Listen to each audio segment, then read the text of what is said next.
What's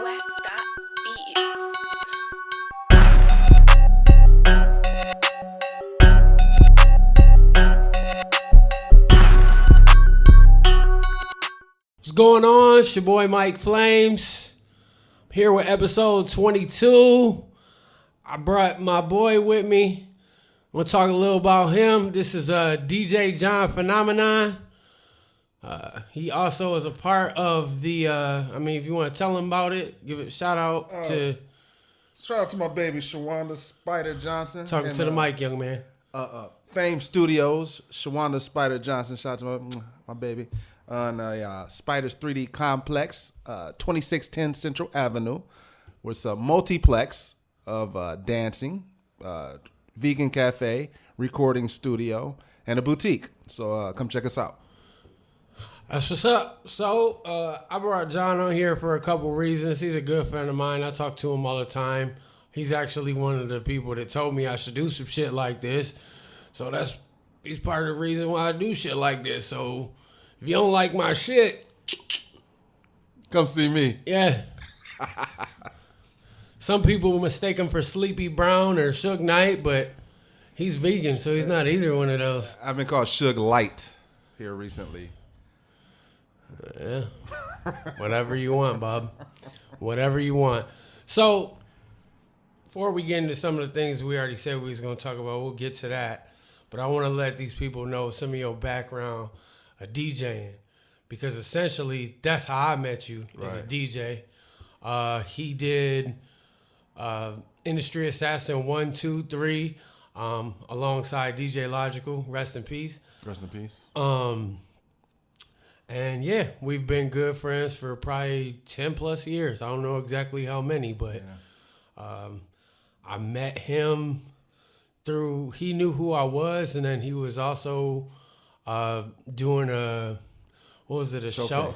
It was a showcase, and my boy Chico, also rest in peace. Rest in peace. Basically told him like, oh yeah, that's my boy, and he linked us together, and it's been history since then, but that was 10, 12 years ago. This man has been putting in work for a lot longer than that. So you've been DJing, legit calling yourself a DJ since what year would you say?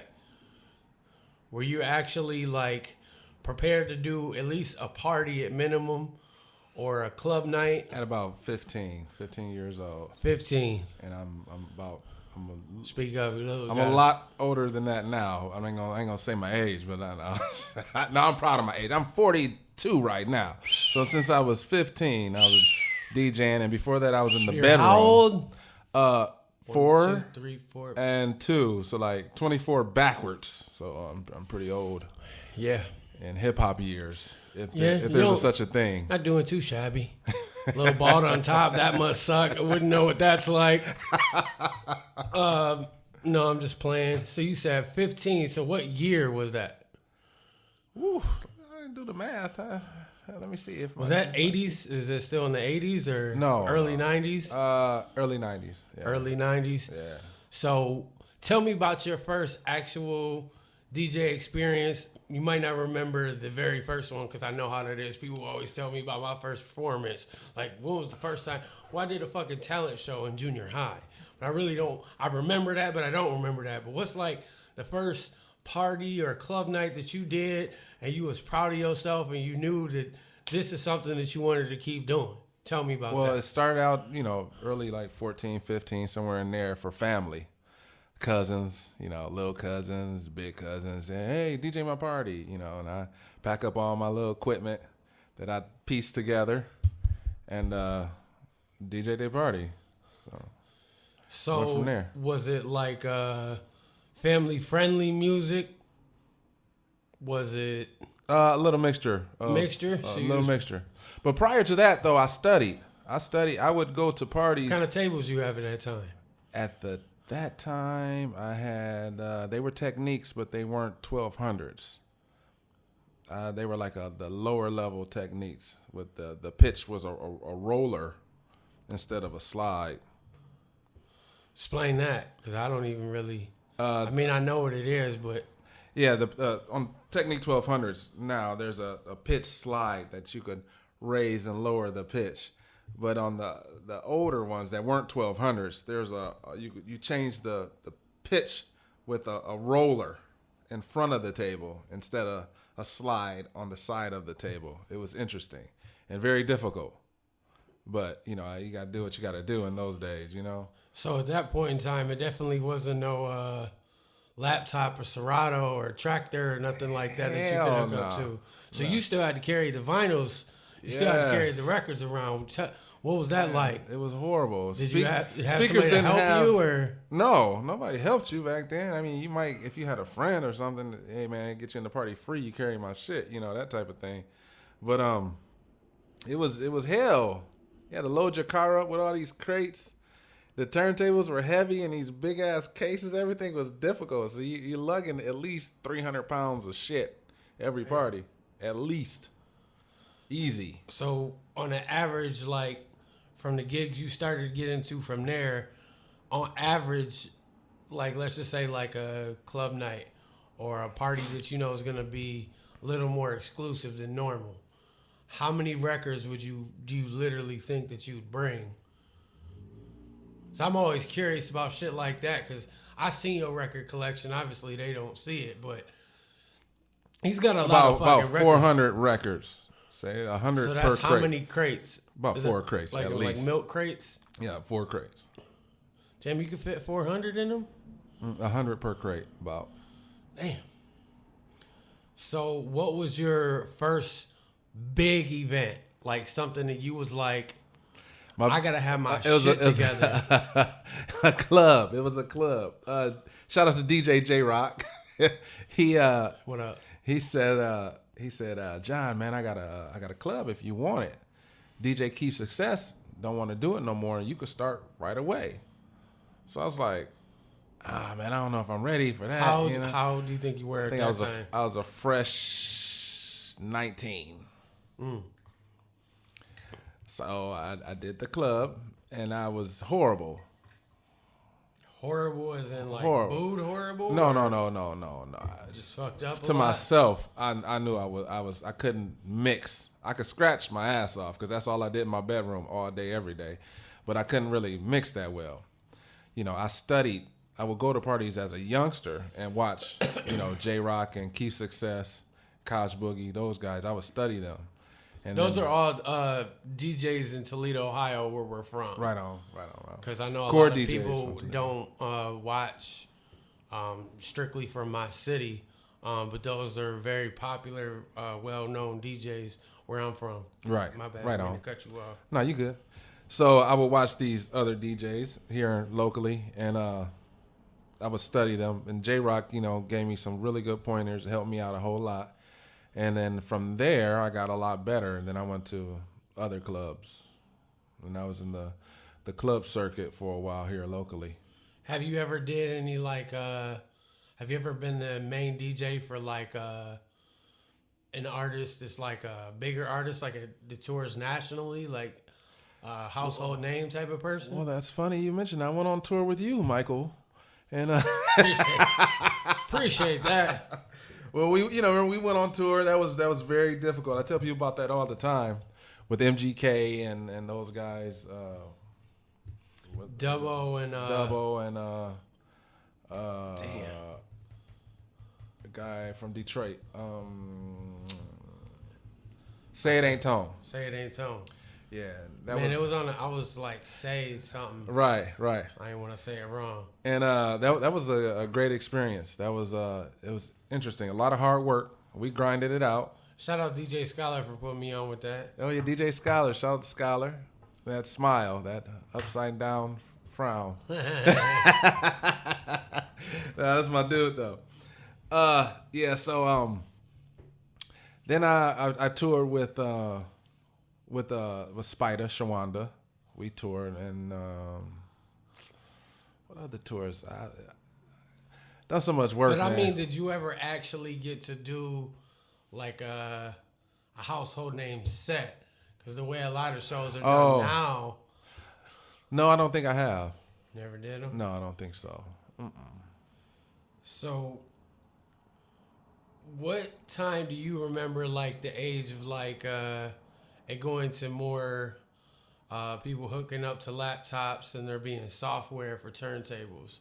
When do you remember like that starting to really take hold? About 2008, 7 or 8. And how did you feel about it at first? I didn't like it at first. Why? I didn't like everything was slightly different, slightly off. I went from the Technique 1200s to CDJs, and that was a big step there. Shout out to DJ Lightning Rod too. He was the first DJ in the city to have CDJs, I do believe. And he showed me a lot about them, the capabilities and what they can do. And he's like, check this out. He's like, John, you gotta jump over here. You need these. So I'm like, okay. So I finally get those, and it was a big change. And then he was right. They were leaps and bounds better than just the plain 1200s. So then I got so used to those, I fell in love. And that was just, so people are aware, that's like you popping a CD in them. Right. That was popping a CD. And this is like the year 2000 now. It's still not hooked up to like a laptop Serato. No, just playing those CDs. And then the transition from the playing CDs to Serato was it was slightly off, I thought, in the timing of things, just like a hair. And I didn't really like it. I'm like, I'm going to stick to CDs. I don't want to. And then DJ J-Rock's like, man, you can't just do CDs, man. You lugging around CDs, man. Your whole library's in your laptop, man. Just do it. So I finally said, I finally gave in, and I transitioned over to the laptop. And then after so much use, I got used to it. It was a little different. So, you've been DJing for 20 plus years. Mm-hmm. What is your favorite style of music if you could only pick one specific style? And I know you could say hip hop, but that's a broad spectrum. Right. So I'm saying gangsta rap, R&B, funk. I got to pick one? Yeah, if you just had to pick like your favorite, like. I can't pick one. Suicide is what I would So give me pick. your top three. Top three? Don't say that, man. God damn, man. If I gotta pick one, I jump off a bridge. I can't do it. I can't pick one. Question. So let me see. West Coast hip hop. I love West Coast hip hop. You know, that's what I ride to in the car. Shout out to the West Coast. In the car. What? I don't know. I love, Houston.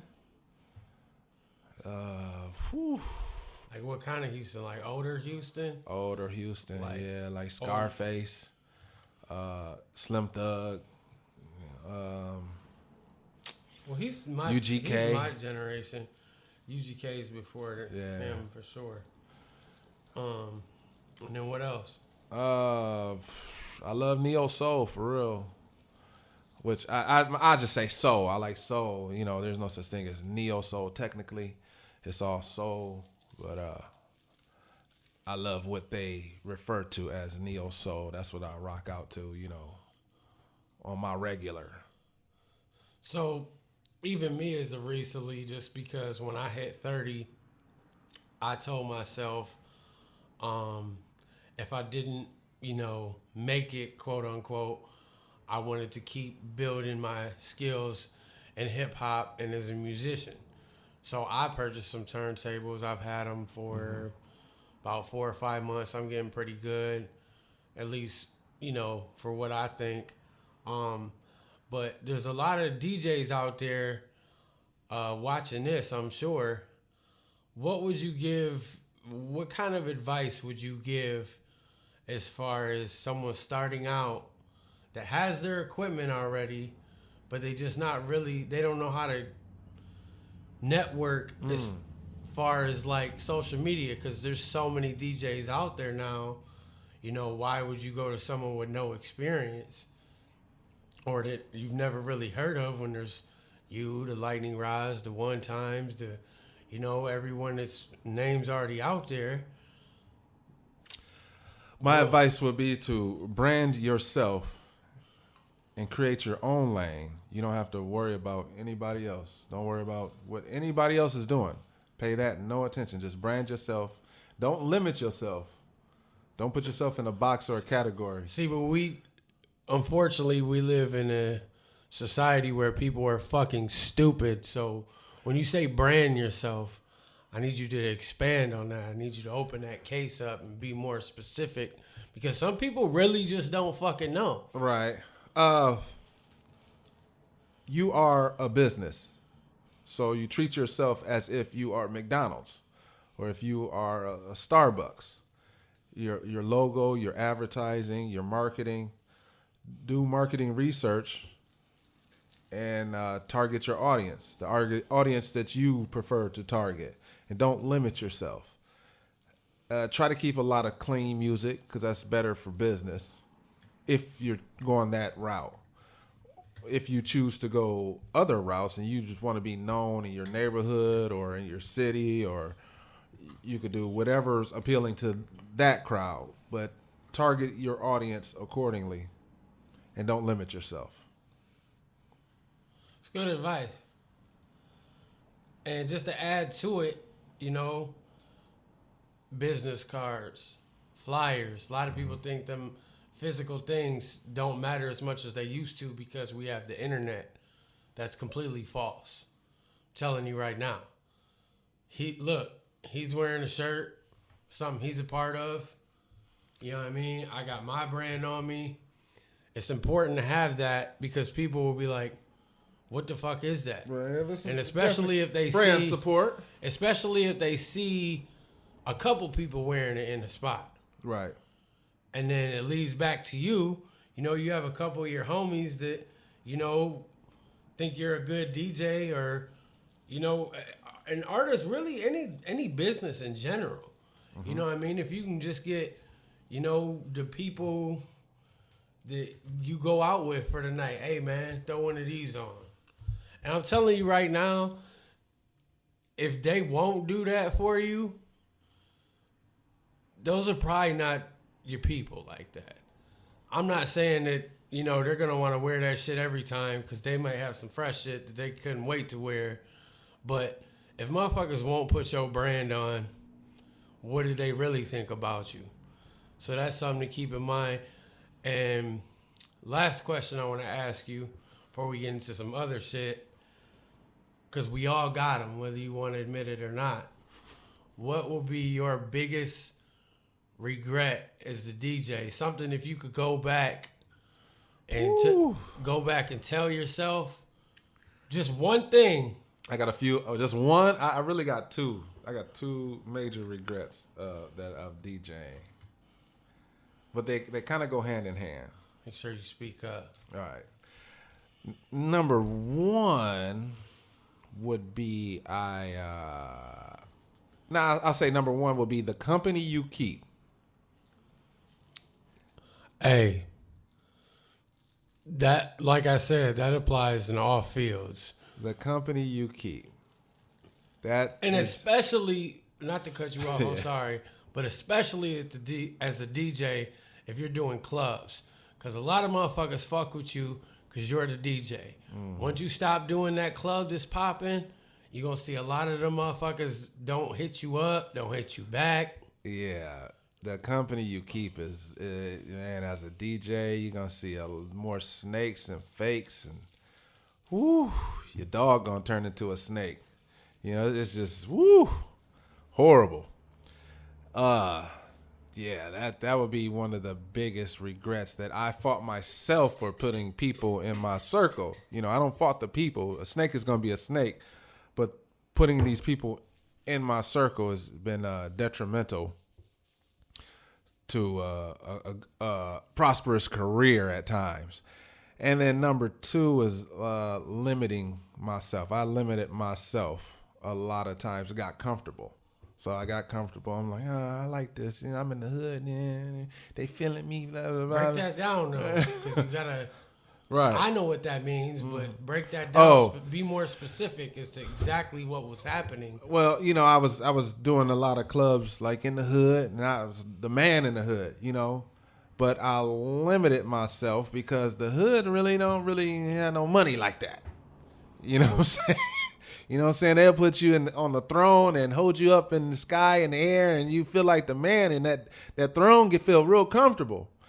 But it don't pay the bills that well, you know what I mean? And then you're looking at other things like, nah, I'm not gonna go over there because I'm sitting up here on this throne.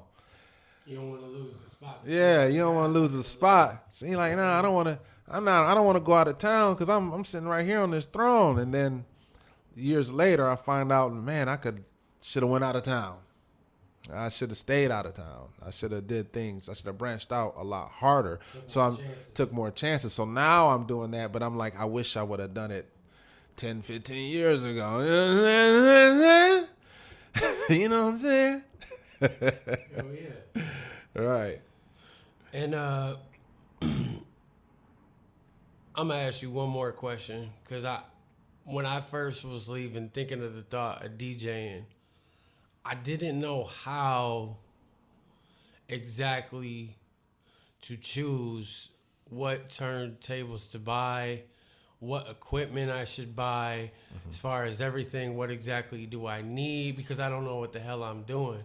So what would you say, what's the essential starter kit for motherfuckers to do their own parties? What would you suggest? I would suggest the Pioneer DDJs.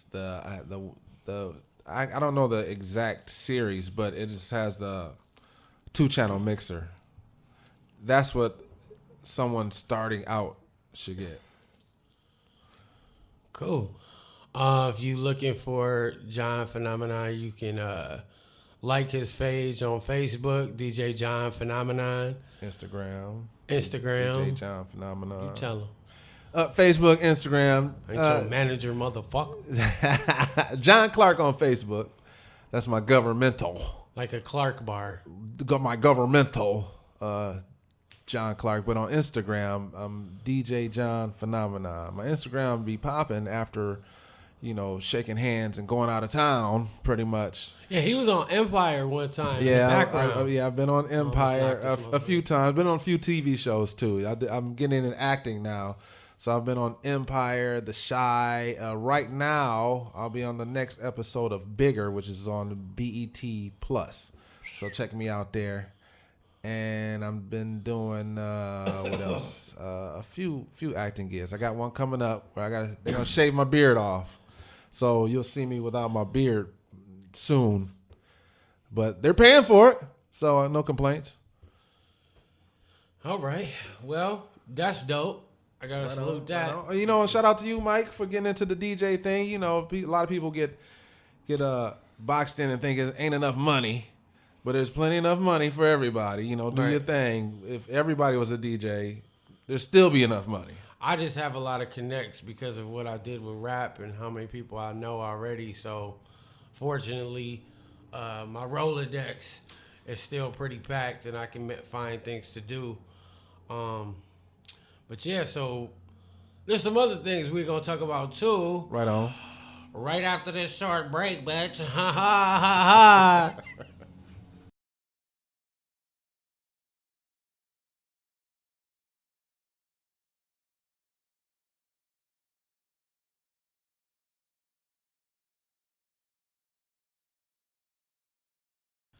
So there's another thing that I wanted to talk about on this show. Part of the reason I brought John here, because first of all, it requires someone of not this complexion's opinion, because of the scenario, things that no matter how much I try to understand, how much I read, how much I study, I never exactly know what it's like. Just like I kind of explained with my illness, some people can read about it. You can know everything about it. You can know more than I do. But you'll never know what it's like. Exactly. To say, like, from your perspective. Anyways, So I'm sure y'all heard, it's all in the media. There was a female cop named Amber Geiger. Correct. She went and killed somebody. Now, do you want to say how it happened, or I can give my... Yeah, You'll I'll probably say. do it a little better. Right. So You mind if I... Amber, You mind if I... go ahead. Knock yourself out, brother. No, we about to get into it, so So listen up. So Amber Geiger is a Dallas police officer. Ooh. She goes Damn. home to her apartment building, but goes to the wrong floor, goes to the floor above her floor, and walks into Botham Jean's apartment and shoots Who was him. that? He was a resident. It was his apartment. She walks into the wrong apartment and shoots this unarmed black man sitting on his couch, eating a bowl of ice cream, watching football. She then calls for backup and realizes, oh, this was not my apartment. I thought this was my apartment. But What do you mean? she thought she was going home to her own apartment. I know, but I'm making it into a conversation Right. for you motherfuckers. Yeah. So she thought she was going home to her apartment, but she's like, oh, wait, this door is slightly ajar. Let me pull my firearm and go see what this is in my apartment, allegedly. And then she Probably left this fucking door cracked or something for a friend to come in. He's watching football. Actually, they had the like hotel room keys to this apartment, like the card? cards. Yes, and the mechanism. Jinx. Right. A lot of the mechanisms in this apartment complex were malfunctioned. So a lot of them didn't work. And I guess his didn't work, supposedly. And his door was slightly ajar. So she pushes it open and says, who's this in my apartment? Oh my God. She pulls her firearm. Did not call for backup. She could have before entering, but did not. And she's also carrying... Chose not. Chose not. And suspiciously, her draw hand was free, and she's carrying her first aid kit, military grade first aid kit, in the other hand.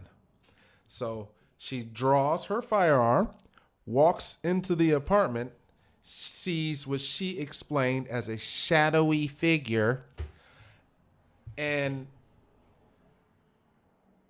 says, let me see your hands, let me see your hands, let me see your hands, supposedly 3 times. I guess he leans forward to stand up, and she fires 1 shot through the upper part of his torso, piercing his lung, his heart, and resting in his back. And it was done in a way where he was leaning forward to stand up, as to say, hey, wait a minute, this isn't... So was it dark? Because I'm not understanding. Which she explained it to be dark. Because I know but- my house, even when I come home hammered. I know my house. Right. I know where the couches are. I know what to avoid. That's why she was found guilty of murder and not manslaughter. Nobody bought it. It was murder. It was not manslaughter. She got 10 years. Now, that's... She got 10 years for going in the wrong spot and killing somebody. Race aside for a second, for anyone even tries to make it a race thing, that's wrong. That's a human being is killed in their own home fucking watching TV. Before you even try to say anything about anything, I looked it up. I did some reading on the shit myself. Dude didn't have a record. So there's no fucking, oh, well, he has multiple felonies for selling drugs or whatever the fuck else. Some excuse to try to rip out of your ass to justify it. Because I think that's bullshit. I know people personally that are doing more time than that for drug charges. Yes. And that's a whole nother conversation. Yeah, that's a whole nother conversation. But back to what you were saying, she gets 10 years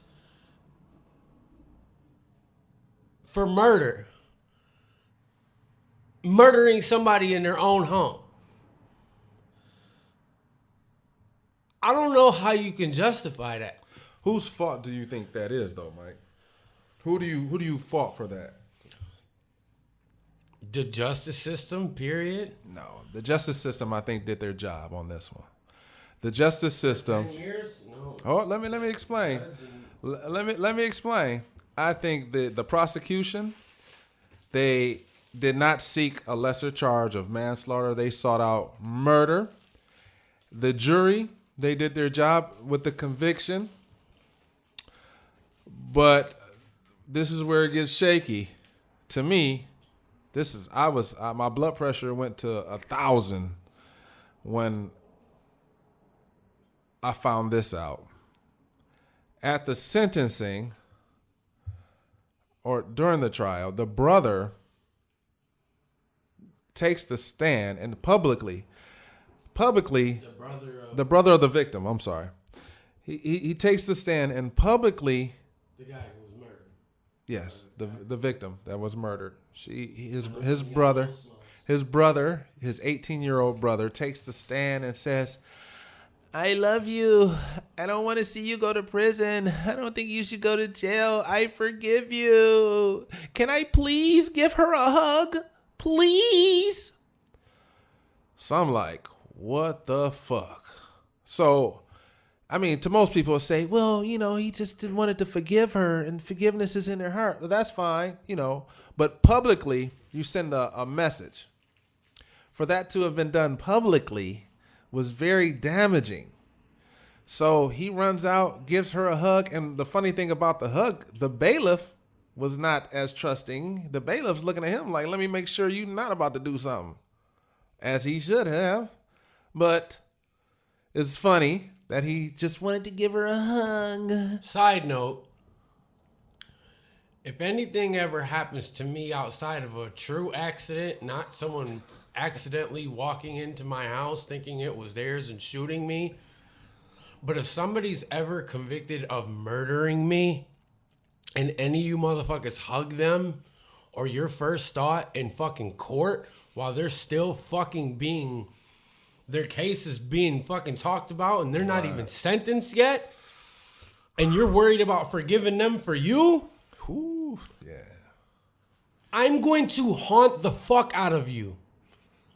And I know you're like, oh God, it's a fucking white guy. No, seriously. I will find a fucking way to wherever the afterlife puts me, and I will be in the corners of every fucking room you in, terrorizing you until you're in a fucking psych ward in a straitjacket, slobbering on yourself, not even remembering what the fuck went wrong with yourself. Just getting syringes full every fucking day. Because to me, that is some sick shit. Mm-hmm. The fact that you're even worried so much about yourself, you need a hug? This man is dead. Mm-hmm. I don't know if he didn't like his brother or whatever the fuck, but that is, to me, that's disgusting. That's disgusting. Everyone's going to have their own opinion, or he's just trying to forgive, especially, the children of the Lord. A lot of you guys might say, well, he's just doing the right thing. I'm saying from my mouth, if something like that ever happens to me, knock on wood, hopefully never fucking happens. I don't want to go out like that.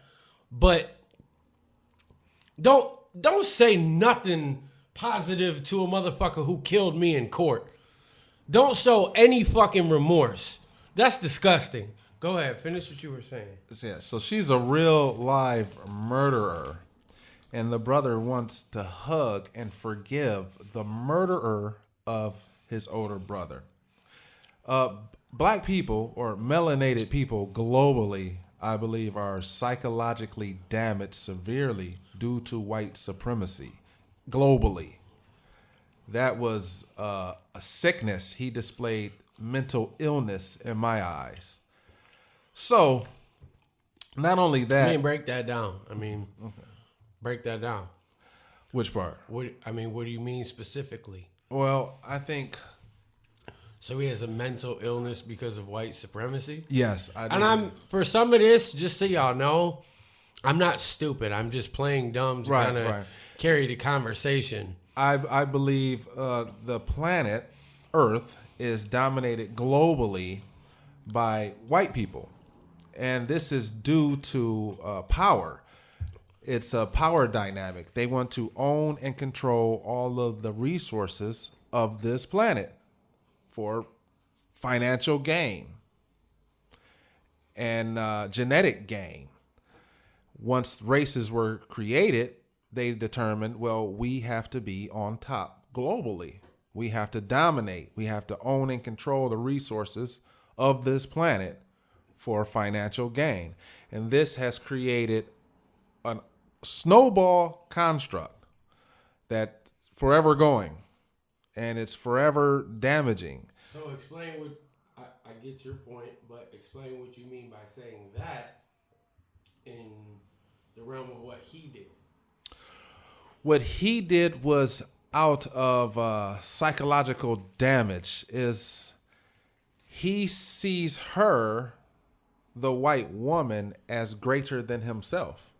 He praised her subconsciously, kind of like a god. Mm-hmm. Like he saw his Jesus in her subconsciously. And he couldn't stand to see her cry over his own blood or even his self. He hates his self so much, and he hates that she's even on trial for killing one that looks like himself. So he felt sympathy for her. So that was before the sentencing? Yes. So I'm guessing the reason why you're bringing this up is because you think that's why she got a lesser sentencing for the murder? Like I said before, I think the prosecution did a great job. I think for once there were good Caucasians or white folks, whichever you choose to be called, that said, hey, hey, you know what? You're wrong, lady. You killed that poor guy. We don't all sound like that, by the way. Well, this is my mocking, comedic, mockery voice. Well, some of them sound like, yeah, you killed that. Whichever you choose. So, I'm just kidding. I'm not offended. You're not talking about me. I'm just joking. Well, no, but seriously, I'll say it in my regular voice. They said, hey, you killed that lady. That wasn't cool at all. I mean, you killed that guy. This isn't manslaughter. This was murder. The prosecution, they have teams that sat down and they all agree. Like, no, wait a minute. She was dirty. A lot of these were like regular, which should be the normal, but in today's society, it's rare. But these were people that stood up for what's called justice. That's foreign language. I don't know if they speak that in the United States too often, but anyway, justice. They said, we're gonna seek justice here. She murdered that guy. So the prosecution did their job. The jury, they were on the side of justice as well. But the judge, the bailiff, the family of the murdered victim, fucking brushing her hair. The bailiff, due to Barbie, I guess, or garbage pail kids, or Cabbage Patch Kids. I don't know what the bailiff was thinking, but the bailiff is caressing the murderer's hair. Oh, it's gonna be okay. Amber, you're so pretty. Well, don't cry. Black girl now. Right. She's right. Black woman, black girl. Yeah. But she gets this voice now because she's on the side of white supremacy, black inferiority. So what do you think the appropriate time would be in all actuality? Well, they said, well, 10 years because she's sorry. She's sorry. She's so sorry. Well, I'd be sorry too if I'm fucking on a murder trial. Well, yeah, drunk drivers get more time, and they really are sorry. Some of them, they don't even know they killed somebody. They're like, oh my God. And they want to commit suicide. They're really sorry, and they get more than 10 years. Drug dealers, they don't hurt anybody sometimes, technically. They just are supplied with the product. Because drug dealers don't give out drugs for free. No, they don't. No. Someone has to buy them. Anyway. Right. And they don't get the drugs into this country either. These drugs are supplied to them somehow. And you can't get like. So what do you think would be the appropriate time scale for her to get? At least a minimum 15 to 20 minimum. At least, 10 years. But she won't. I'll be surprised if she sees a year. Why? All of the sympathy from the victim's family. They said they don't want her to go to prison. When her attorneys go to appeal this, they're going to bring all that up. The judge comes off the stand and hugs her, gives her her personal Bible, and tells her it's going to be okay. This is a murderer. Why? Why are you telling this murderer that the victim's mother was in the courtroom? Why not hug her, give her the Bible, and tell her it's going to be okay? But you give it to the murderer? Like, what psychological damage have you been through that makes you do some crazy shit like that? That's just fucking nuts. Yeah. To me. I don't know how y'all feel about that, but to me, that's crazy. Me personally, I just can't believe because I'm trying to think of how to start this point. Because it seems like whenever black people in general are killed by a cop, usually there's some type of pass given because of another reason that they'll make more importance. I'm not saying it's a good reason, and I'm not even saying that it's valid, but it's a point of argument for a certain type of people to say, well, that's why it happened, and use it to justify things. How the fuck do you justify someone coming into your fucking house and killing you? They couldn't. That's why she got the murder conviction. Yeah, but you got 10 years. I got friends right now. I'm not going to fucking put them on blast. One of them's fucking doing like 13, and another one's doing 12. Oh, I forgot. And neither of them killed anybody. It's not even a violent charge.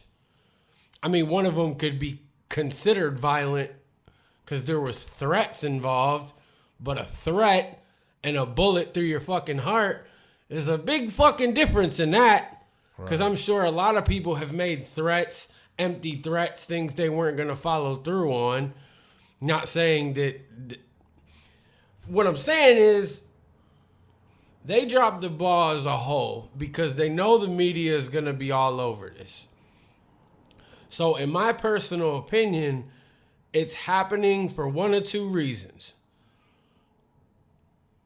The first reason I think that it's happening this way, and I'm not talking about the sentencing specifically, I'm talking about it as a whole being broadcasted by the media.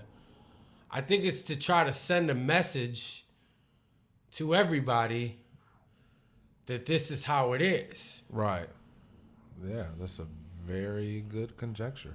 Because if someone comes into your house and kills you and can only get 10 years, a lot of people are going to start getting killed.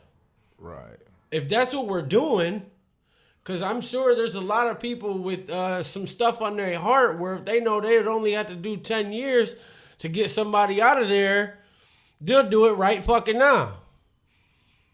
But because it's a cop and because it was a black dude, it's a white female cop, a black dude, a black bailiff brushing the cop's hair, his black brother, I feel like there's some type of message being sent, and to all people.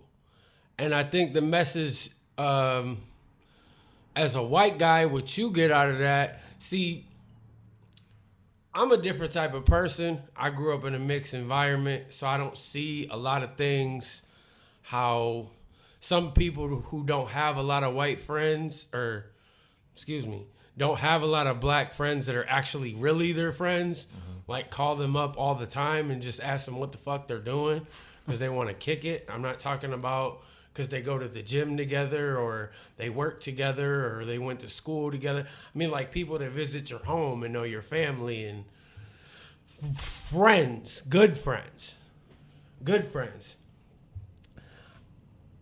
I think the message that's being sent personally to a person like me is your ancestors fucked you. Some people would say, and I'm sure he would probably say, they set me up for success. But the way my brain works, I'm not okay with that shit. That shit is very upsetting. I got multiple friends that are gone. Unfortunately, I know death too fucking well. And the reason why I say they fucked me is because some black people are always going to see me as just a white guy and not know the difference. The same way some white people see some black people like we're all the same type of thing. Not knowing I might say something before you will. You know, somebody saying some racist shit and I call it out. That comes out of ignorance. I hate that too. I tell people all the time, I have nothing against white people at all. But I cannot stand white supremacy. So if you're on the side of white supremacy, I don't care if you're black, white, whatever. I'm not gonna like you. I have everything against you. But if you could be black, white, whatever, and on the side of justice, then we cool. No complaints. The message, I think, my interpretation of it, unfortunately, I think the message, because these things are not broadcasted by fucking accident. They pick and choose what they want to talk about. And if you don't think so, then do your Googles, because there's a lot more shit that never even gets mentioned, even half as wide as this. So they pick and they choose for whatever reasons, and I think it's to send a message. Back to what I was saying, the second reason why I think they overly broadcast it is because I don't give a fuck, and I know you kind of disagree with me, but how I personally feel is they're trying to hopefully get a race war going again. We had a conversation before on the phone.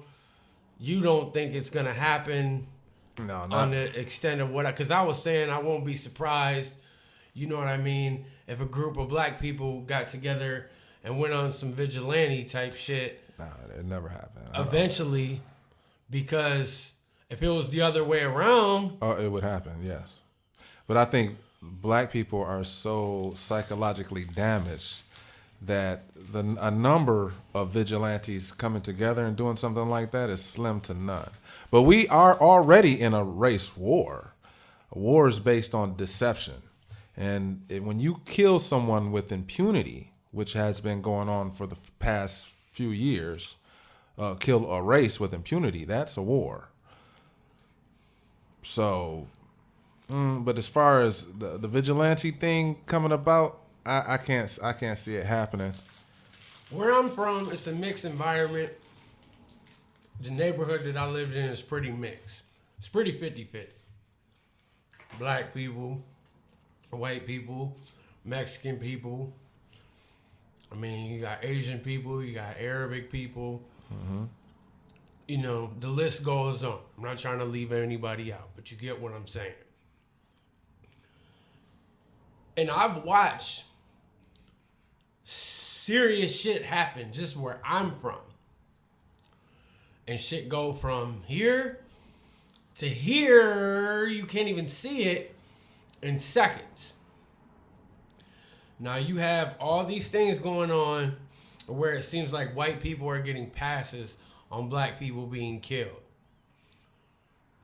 For whatever reason, and I'm not trying to be the fucking guy who's like, oh, well, he's just got a bunch of black friends. That's why he's saying that. Duh. Duh. That probably does have something to do with it. Because if you did have some black friends and black family members, you probably wouldn't be such a fucking dick about it. Because when you genuinely care about somebody, the race doesn't matter. If that's really your friend, if that's a family member that you're good with, and you have mad love for them, and would fucking jump for them if they needed your help, race doesn't matter. And I come from a mixed neighborhood, so when I see that shit going on, I mean, I've had friends die from everything, unfortunately, to murder, to cancer, to car accidents, to drugs. Mm-hmm. And I'm 30, you know? I don't have, I'm not in, I know people in gangs, but it's not because of gang violence, or it's not because rapper bullshit, or whatever the fuck somebody might try to make it about. But the point I'm trying to make is the message that being sent, if you really can sit there and try to argue a point about that particular case, I want to open your files. Let's talk about you and the things that you've done in your life. Because just because someone is a cop, white or black, but they just happen to be white, and you get murdered in your own home, whether you're white or black, but he just happened to be black, and the media's, every fucking publication in the world is talking about it, and at the end of it, that person only gets 10 years is wrong. That sends a message. I don't give a fuck what her brother felt like. That has nothing to do with the crime that's been done. Mm-hmm. The judge should have said, well, you know, that's your personal fucking preference, but you did fucking murder somebody in their own fucking house eating ice cream. That shit's not funny. I don't think that shit's funny. When people try to make debates about shit like that, I don't find it funny. I have a lot of black friends who sit around and just kind of make fun of how white people talk about black people in racist ways. And I don't know if that's whatever that is, but you know what I'm talking about. What kind of like what he was just doing, imitating, you know, and then throwing some racist shit in there, you know, that type of shit. And I really don't ever laugh. You can ask most of my friends. I don't fucking laugh because I did have, well, still do. I just don't speak to them.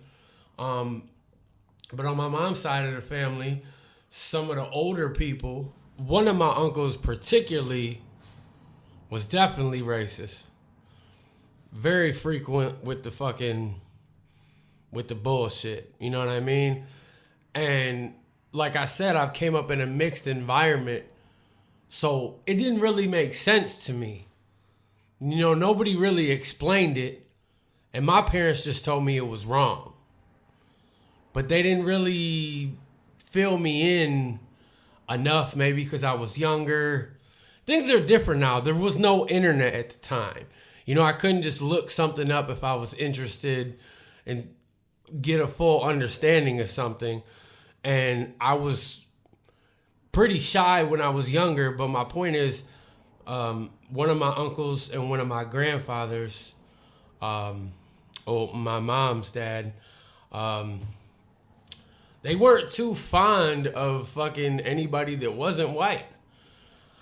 And I'm sure that has a lot to do with the times they grew up in or whatever, but I never liked it. because I didn't understand why there was the need to get so irritated about somebody for whatever topic we were particularly talking about just because they have a different skin color.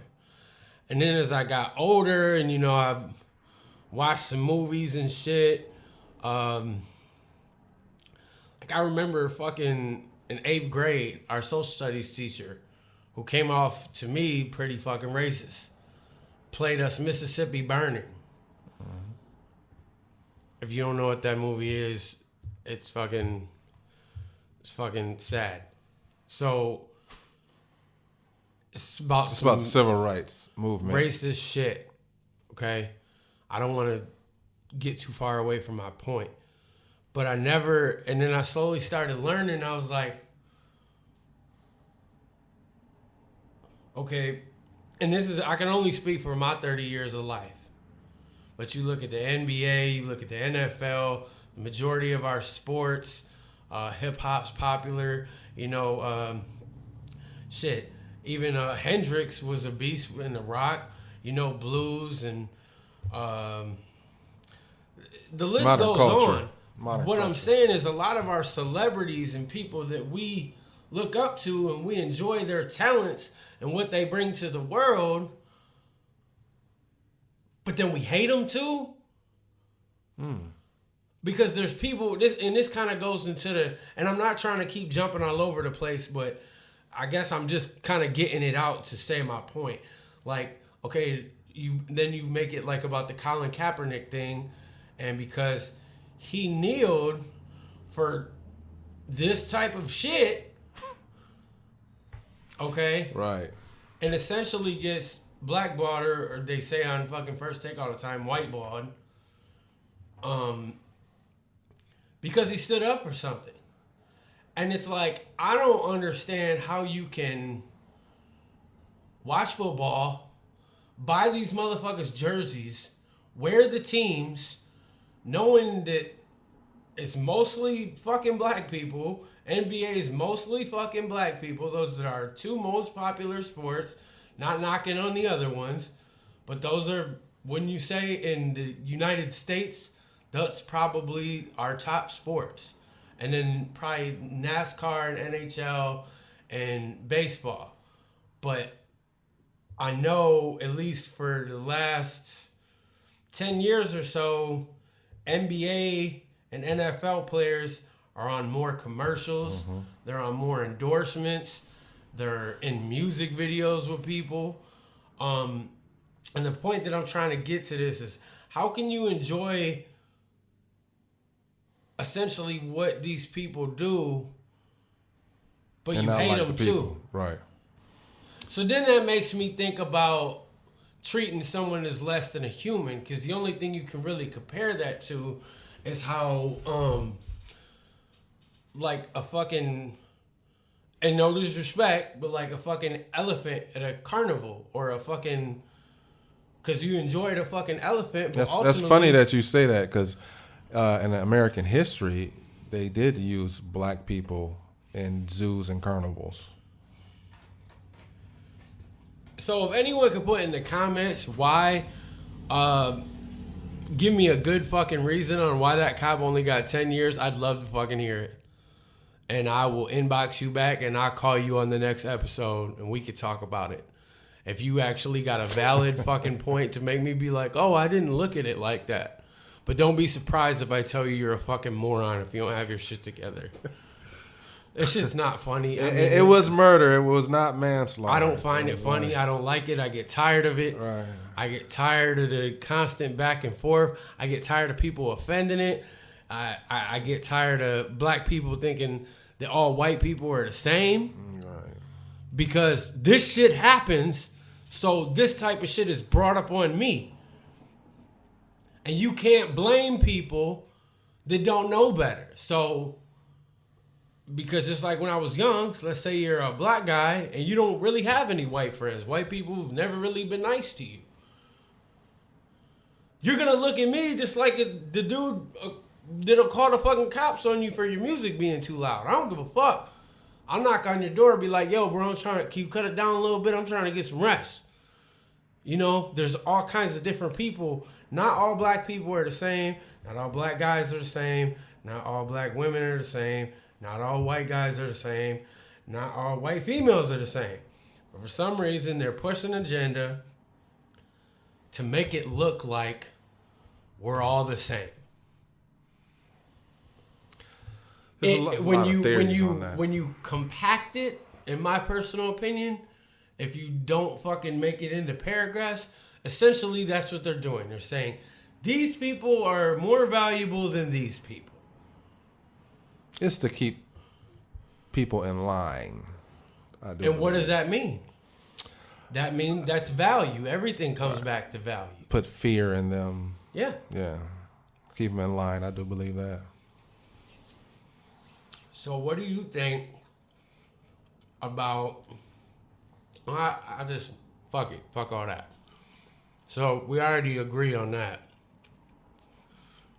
So we were talking about on the phone how you were saying you get tired of you driving and white people lock their doors, or you're walking across the street, or they hide their purse, or elevators, hurry up and close the door, right?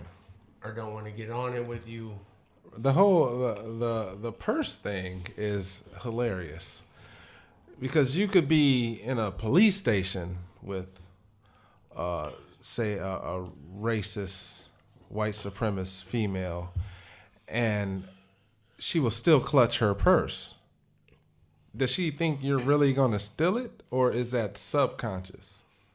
Is her black inferiority so strong that she's subconsciously embedded? Yeah, I think a lot of it has to do with being taught, right? How you were raised, right?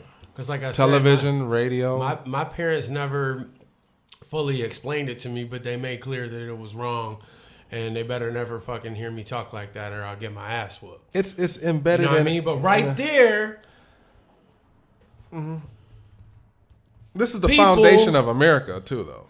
People need to fucking raise their children to have respect for other fucking people. Right.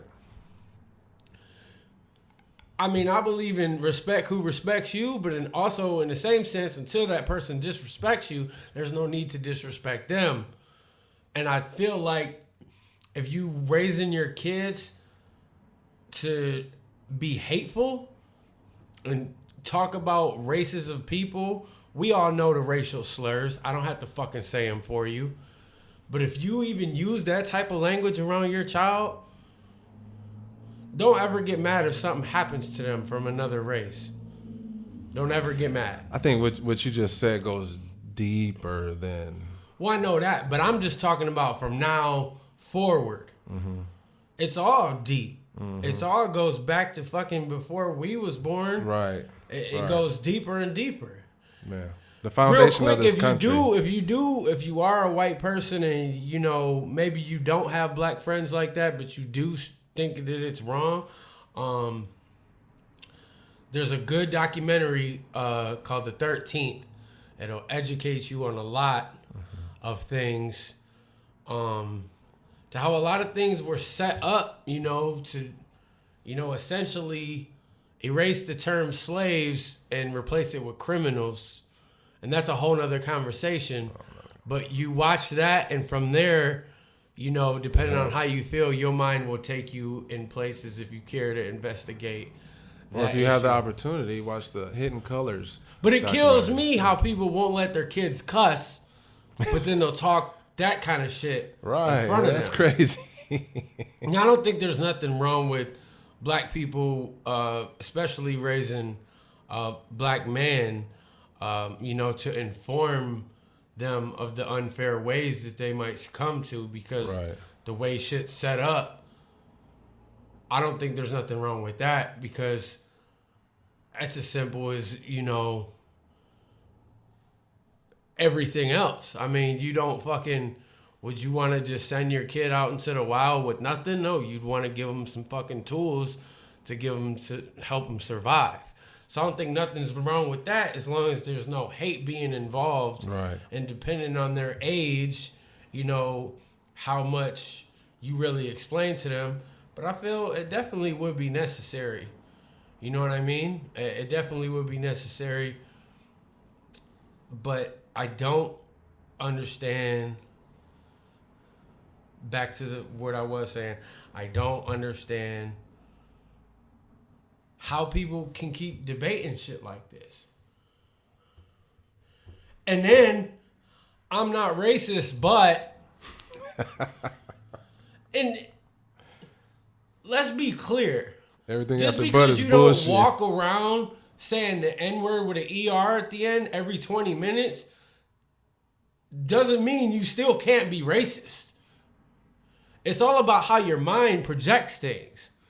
I drive through some of the worst neighborhoods all the time. I don't never lock my car. Unless maybe it's like 2, 3 in the morning and I'm rolling through one of them neighborhoods because I fucking know better. Heralded to light. If you don't get that, well, whatever. But, I don't know. I kind of lost what I was saying. But I just think people need to stop arguing and trying to find a reason why they can debate. Mm-hmm.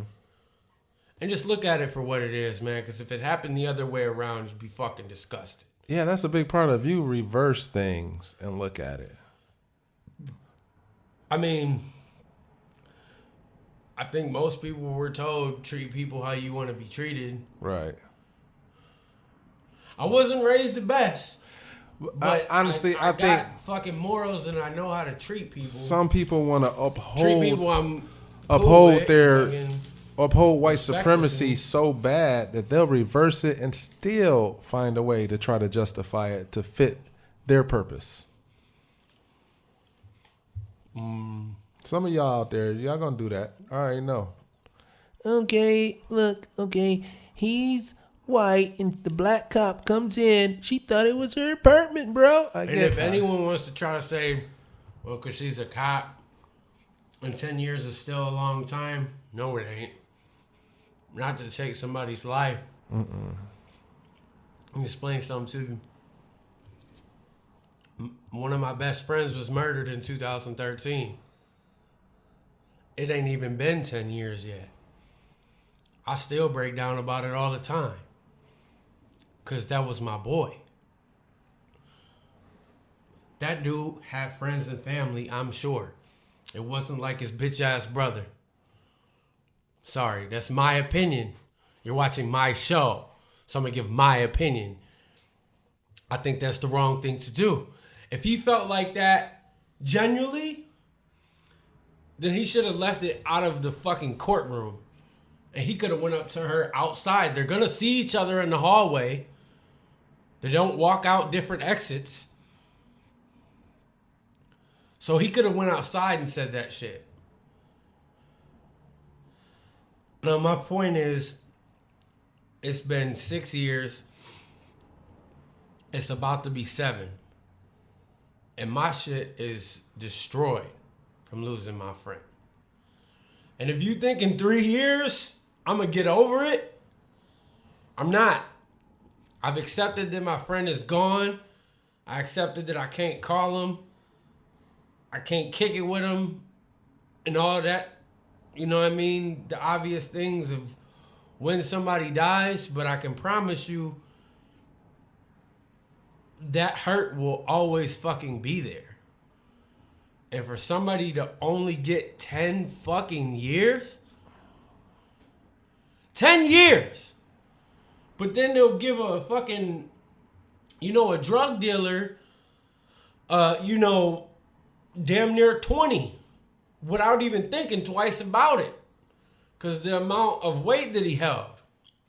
Because now, like Eminem said, middle America, now it's a tragedy. Now it's so sad to see. The upper class, now that the drugs are affecting the upper class, now motherfuckers are getting life sentences on them. But to make another point, when everyone was laughing at black people in the 80s for the people that were crackheads and shit, You know, that shit was hilarious. There wasn't no commercials for it. It wasn't no epidemic. And I'm not saying that it isn't. But that just shows you through the timeline of how people are being treated unfairly.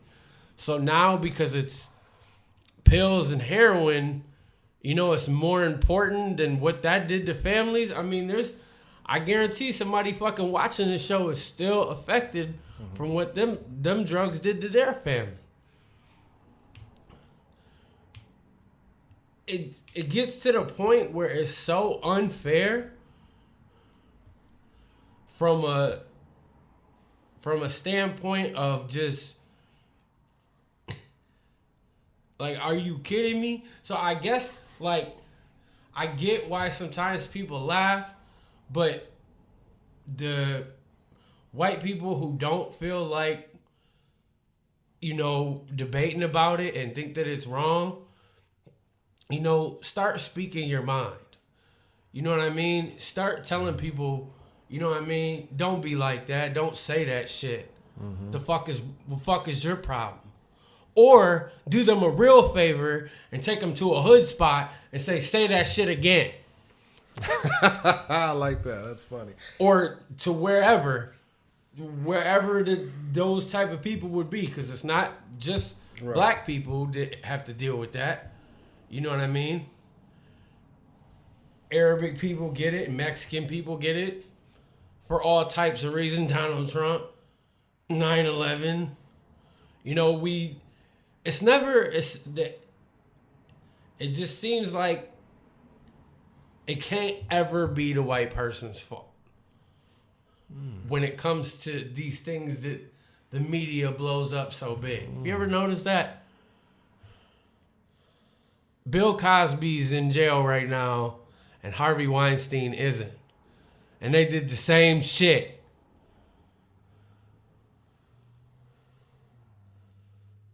Why do you think that is? Because they could make an example out of Bill Cosby. They can send a message. Sway the attention. Even do it to him too. The guy who fucking didn't cuss in his stand-up and told Eddie Murphy and all the up and coming comedians not to talk like that. You know, he got found out for some foul shit that he did, and, you know, he got pressed for it. But there's another guy who did the same type of shit who ain't getting pressed for it. In the comments, explain to me why. If you really think it doesn't have to do with race. Oh, you don't have to make it a race thing. Okay, so what's it about? Money? Of course, that's why it's a race thing. Right.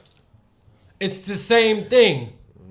The reason why I understand a lot of these issues is because I got a chronic illness that y'all seen me talk about on the last couple episodes. And, you know, I'm blessed to be as old as I am.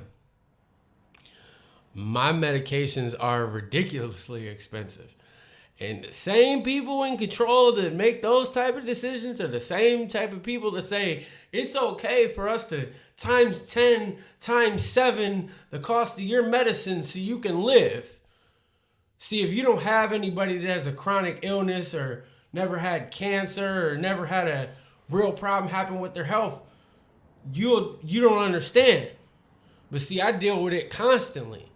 And it's the same fucking bracket of people. So I don't consider myself just a white guy. Yes, I'm a white guy. But I'm a white guy with a chronic illness. So therefore, I'm somebody that they can make money off of. And not only can they make money off of me, you know, hopefully I just die and then they don't have to do nothing. That's population control. That's all part of it as well. So I understand from a different way of looking at it, not from a race standpoint, but something that you can't help, you can't change, and you're being treated unfairly for it. So is there anything you want to add to that specifically? Yeah, that deserves its own show from past conversations that we've had, Mike, when you expressed just how damaging and biased that entire medical industry can be toward you and people like you, people in your situation. You opened my eyes to a lot that I was unaware of. I'm not just speaking on exactly what I have. I'm saying chronic illnesses in right general. Hold on, you keep talking. But yeah, you've enlightened me quite a bit on that subject. It was very deep, but I think that definitely deserves its own show, because I think most people don't know what you've been through or continue to go through. Heard what he said? Y'all don't know what the fuck I've been through on everything. No, for real. You don't. And that's the perfect reason why you can't judge all color of people the same, because you really never know what the fuck anybody's going through. And that's why I bring it back to, treat people how you want to be treated, and don't be disrespectful unless someone's going to be disrespectful to you. I know some of y'all thinking like, motherfucker, ain't you a battle rapper? Like, you done disrespected because that's what the game is. If I'm a basketball player, I'm going to fucking shoot a shot and pass and dribble. So that's what the game is. Just because I can do something, just because someone makes a horror movie doesn't mean they're stabbing people in the meantime. Right. It's all creative, So just before someone tries to say that. But common sense isn't so common. Ignorance, it reigns supreme, you would think, in today's society. Even black people and white people are filled with ignorance. They'll see a white person and automatically... You can't always blame people for being ignorant, though. This is why I want to do stuff like this, because some people just haven't heard that from a perspective of someone that's making sense to them. Mm-hmm. You know what I mean? So some people are ignorant by default. They weren't raised right. Or certain things in their life happen to where, they'll never see things different and for whatever reason because that happened. But, they should try to educate themselves, at least try or know when one is being ignorant. Like, talk to the mic. Okay. Get off your cellular Or device. know when one is being ignorant or when you may be, check yourself, basically. Like Cube say. What'd he say? What? And I know it was a little bit before my time, but what Ice Cube say about checking yourself? Something about something definitely old. wasn't before your time. Check yourself before you wreck yourself, which was good advice. I just wanted to let him say it. I wanted to call him out. I knew what it was. I got him right up there. He right up there. So. Right. He's right behind it. It's just funny. But yeah, black and white, because I've seen people look at Mike like he was racist for no reason. And I'm like, why are they looking at you like that, Mike? We would go to a conference. I ain't going to say no names. I don't want to say a name. It was a conference. What? The conference we were at. You might as well say what it is because it would make more sense. Okay, so we went it's not like his intentions are bad. We went to see... David Banner speak. I went to see him by my fucking self. He went by himself. I didn't know if he was going or not. He didn't. I walked in. He was coming to speak for free at UT, and first of all, I grew up listening to music, and a lot of songs he produced and was on. And I've seen some of his videos where he talks about, certain issues that have to do with race and things like that. And it was fucking free. So I'm like, why would I not go and at least see what the fuck David Banner has to say? I walk in and I see this beautiful blackboard with a white dot on it. Joking. I guess I'm the white dot. People looking at me funny, but that's what I said. Yeah, he got some dirty looks. I don't get mad at people looking at me funny because you don't understand me. Right. You don't know better. Right. You don't know who I am. That's not your fault. Right. But just because you don't understand something doesn't mean you know what the fuck is going on either. Right. And that's what a lot of people do. They think they know something. So they just, well, this is probably what it is. Right. No. That's it ignorance. doesn't work like that. But yeah, I mean, or I'll get the, well, that's because you rap. Or that's because your friends are black. Or whatever else. Well, no shit. Those would all play a factor.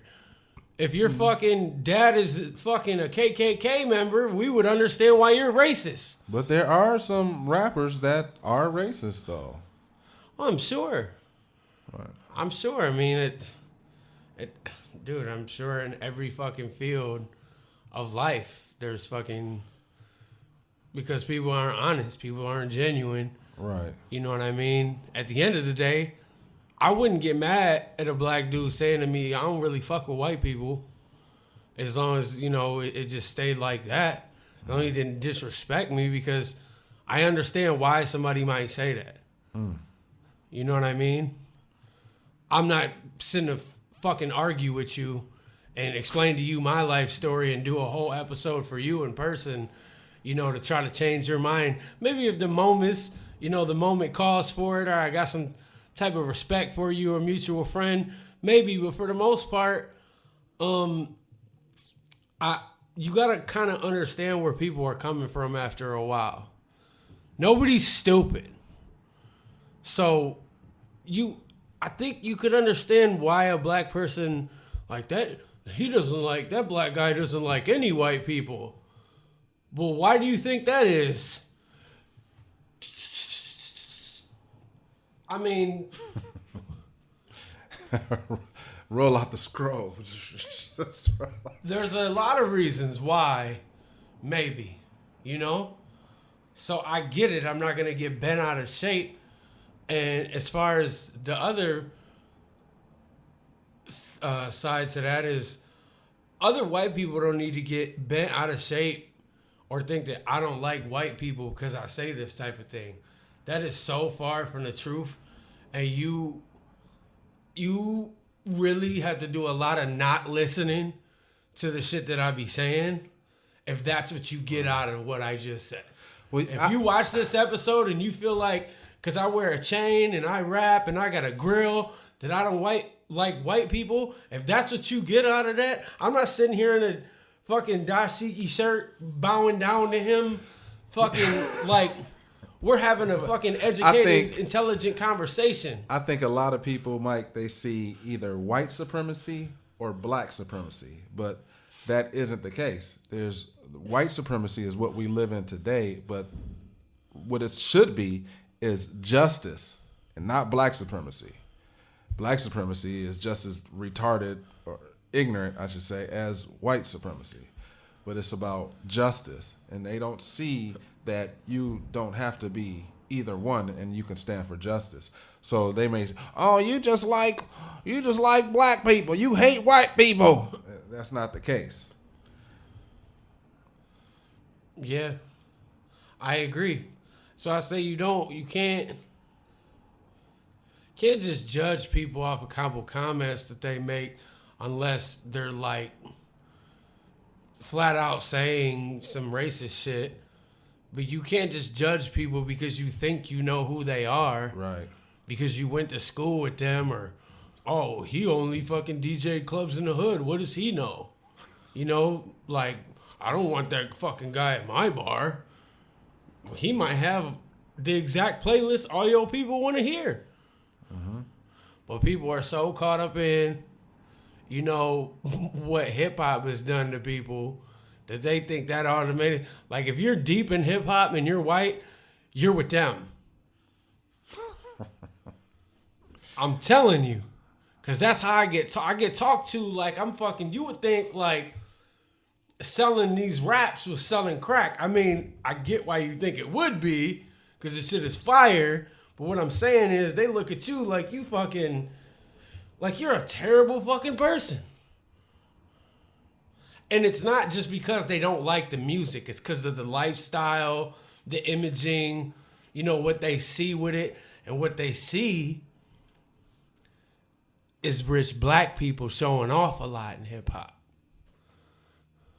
People with money, whether they really have it or they don't, that's a whole nother conversation. But the imaging of what it is black people doing well for themselves. So when they see a white guy wants to, take up on that lifestyle, why do you want to do it the black guy's way? Why don't you fucking play a guitar, bro? What's wrong with that? You like rock? Why don't you? Because, motherfucker, I speak. I'm not that good at instruments. I can play a couple things on a couple different instruments, but to say that I can fully play anything would be a flat out fucking lie. I've always been a vocalist, and hip hop has always spoke to me. I listen to rock all the time. I listen to R&B all the time, but I can't fucking sing either. So that's fucked up for me, and I'm a lyricist. I'm an MC, so I'm fucking not singing on every fucking song either. That's a whole nother conversation. But what I'm trying to get to is, don't just judge somebody because you think you know them. Because I rap, that has nothing to do with why I fucking stick up for black people. If I said today, John, I'm done rapping, first of all, I know he probably wouldn't even believe me. But let's just say I really did, and I picked up a guitar and joined a band. And as long as I stayed the same type of person that I am with him, and I don't change my values, he don't see my principles and morals change, I bet you we'll still be good friends, whether the fuck I'm in a death metal band or not. They be like, man, Mike is crazy. But that's my dude. Right. So don't think that fucking, just because people can stick up for people for whatever fucking reason they want. And I do it because I think it's the right thing to do, and I think that's what people should be doing. Hopefully I can speak for everybody when I say that fucking we all know shit is unfair, whether you like it or not, and that's not cool.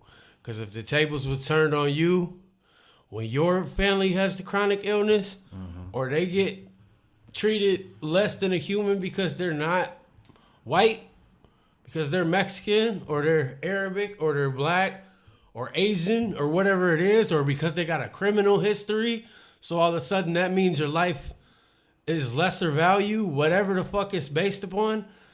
If you reverse them tables and that happens to you, you're not going to like those principles. You're not going to like the way our system's set up. So at least try to understand why people feel the way they do instead of trying to argue for your own point. Because all you're doing is wasting air. When certain people have been through certain things, I'm not going to believe you because I lived this life. I know what it takes to survive with my illness and how much of a pain in the ass it is for me to get medication and get treatment. And I know how overpriced my medicine is. You can't tell me because you don't know what that's like, especially when you need it. You know what I mean? I don't need shit all the time, but when I get sick, and I need help. And for the fact that, y'all just seen I was in the hospital for 17 days, that's going to come with a $500,000 bill.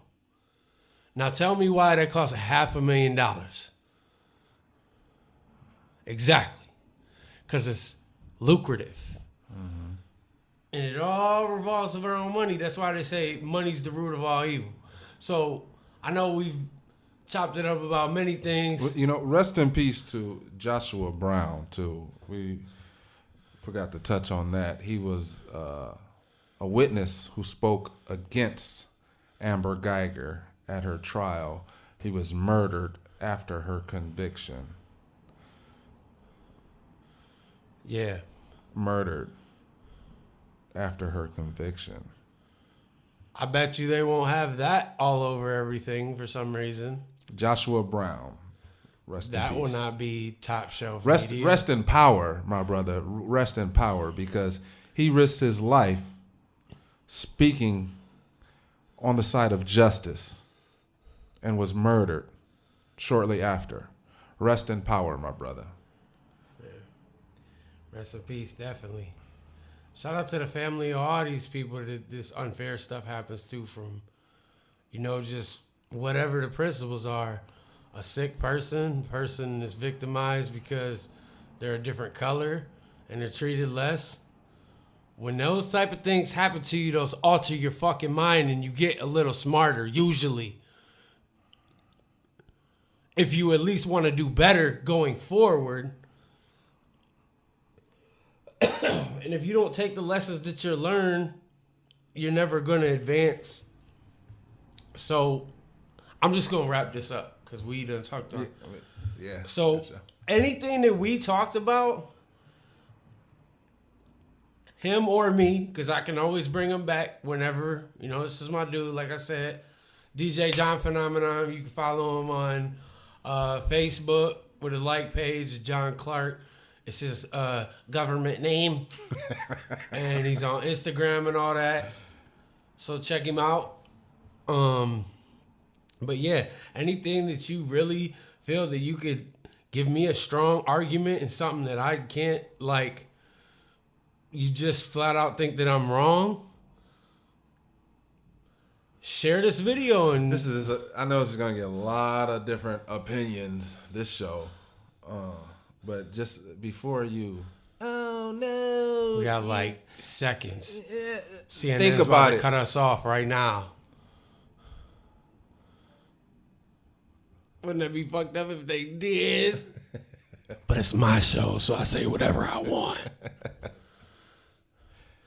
So, my bad. Finish what you was gonna say. I'm saying, think about it before you throw your opinion out there. Just give it and some just make thought. an ass out of yourself, because I'll make Right. a even bigger one out of you. Right. If you try to challenge me like I'm fucking this, stupid. Share this. Yeah, like this, share this, and Hit the button to subscribe. And subscribe to my YouTube channel. You see that at the end. This is my own motherfucking podcast, YouTube show, The Mike Flame Show, episode 22. John, thank you for coming.